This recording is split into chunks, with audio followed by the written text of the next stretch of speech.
Herkese merhabalar, kanalıma hoş geldiniz. Bugün sizlere çok sevilen, çok beğenilen kat kat tel tel pul pul dökülen poğaça tarifiyle geldim. Sizlere çok bekletmeden hemen tarife geçiyorum.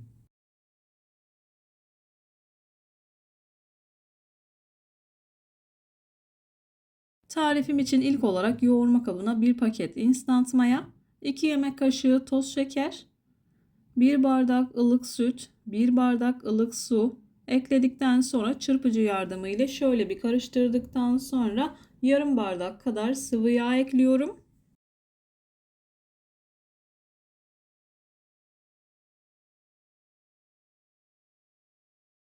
1 yemek kaşığı kadarını ayırdım. En son hamur toparlarken kullanacağım. Göz kararı olacak şekilde yaklaşık 2-3 bardak kadar un ekledim. Unun üzerine 1 tatlı kaşığı kadar da tuzumu ekledikten sonra spatula yardımı ile yoğunlaşıncaya kadar karıştırıyorum. Hamur yoğunlaştıktan sonra spatulayı çıkartıp elimle yoğurmaya devam ediyorum.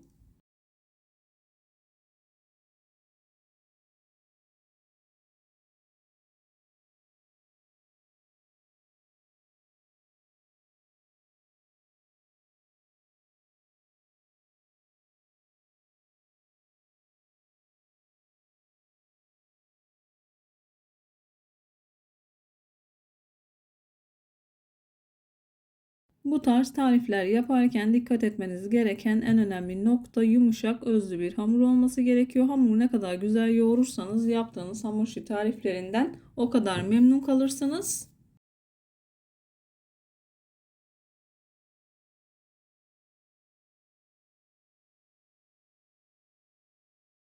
Ununu azar azar dikkatli bir şekilde eklemeye özen gösterin. Unun markasına ve kalitesine göre alacağı un miktarı değişebilir. Ben 5 bardak kadar un kullandım. Hamurum yoğunlaşmaya başladı. İçerisindeki spatulayı çıkartıp elimle yoğurmaya devam ediyorum. Çok fazla un ekleyip hamuru sertleştirmemek için bu aşamada kalan sıvı yağını da döküyorum. Bu aşamadan sonra 2-3 yemek kaşığından fazla un kullanmıyorum. Hamurun yumuşaklığını görüyorsunuz. Hamuru yeteri kadar yoğurduktan sonra üzerini kapatıp 1 saat kadar mayalandırıyorum.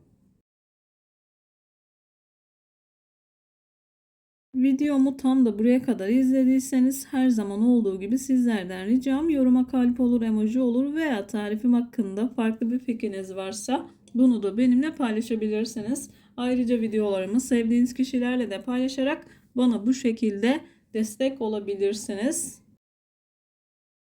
Hamuru 1 saat kadar mayalandırdım. Çok güzel bir şekilde mayalandı. Üzerindeki streçi dikkatli bir şekilde çıkartıyorum. Havasını aldıktan sonra toparlıyorum.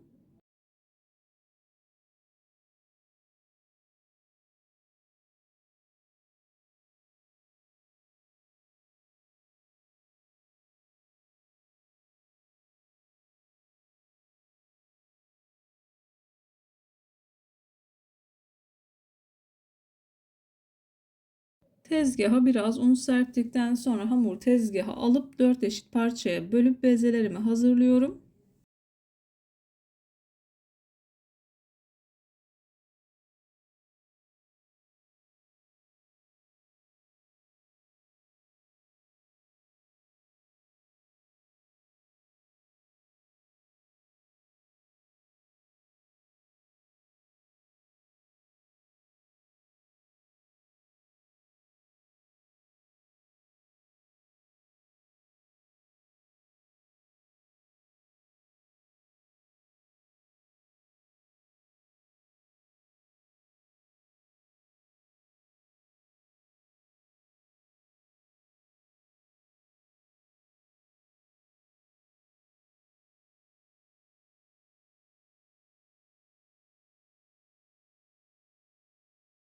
Bezeleri hazırladıktan sonra 10 dakika kadar dinlendiriyorum. Hamur dinlendiği zaman daha güzel açılıyor.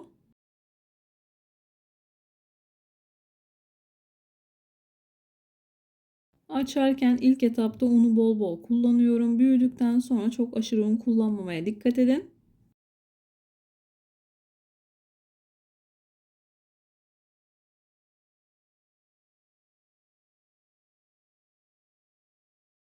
Açarken oklava veya merdane kullanabilirsiniz. Hangisi kolay geliyorsa onunla yapabilirsiniz.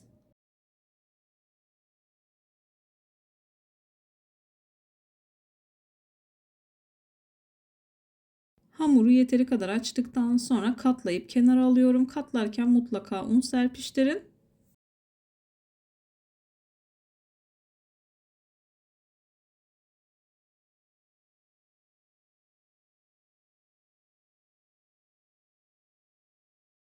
İkinci bezeyi de aynı şekilde açıyorum.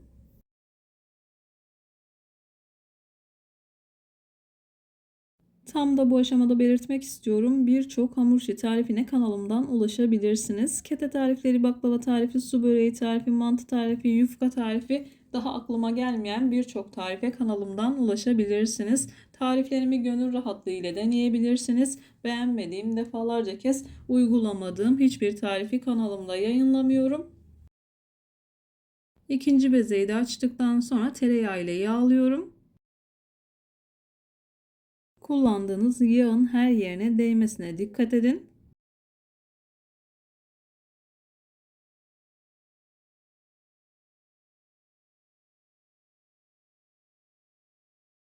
Birinci hamuru güzelce yağladım. Katlayıp kenara koyduğum hamuru da üzerine açıyorum.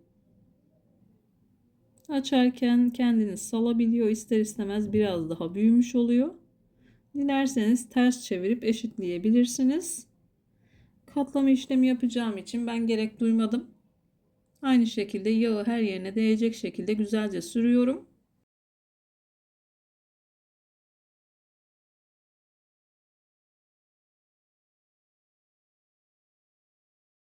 Yağı sürdükten sonra katmer katlar gibi katlayıp kenara alıyorum.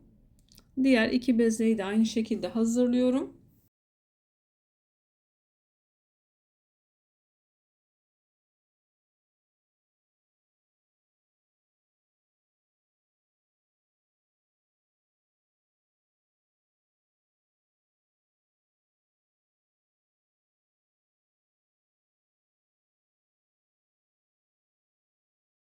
Diğer iki bezeyi de aynı şekilde katlayıp kenara aldım. 15 dakika kadar dinlendirdim. Daha sonra elimle büyütüyorum ama dilerseniz merdane ile de büyütebilirsiniz.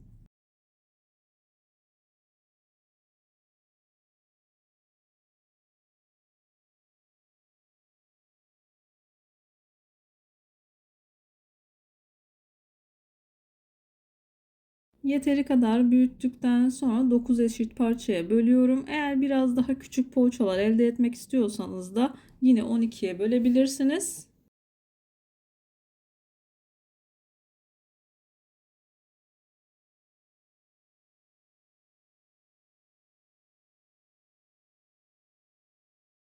İç harcı olarak ben yağlı köy peyniri kullandım. Dilerseniz sürülebilir çikolata kullanabilirsiniz veya patatesli olarak da yapabilirsiniz. Nasıl seviyorsanız o şekilde hazırlayın. Alt kısmını güzelce sıkıştırın ki pişerken açılma olmasın. İyice sıkıştırdıktan sonra elimde beze şekline getiriyorum.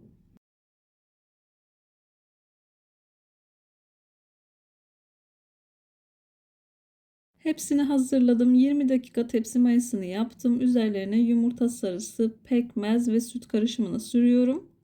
Malzeme listesini videonun altındaki açıklama kısmına mutlaka ekleyeceğim. Dilerseniz oradan da bakabilirsiniz.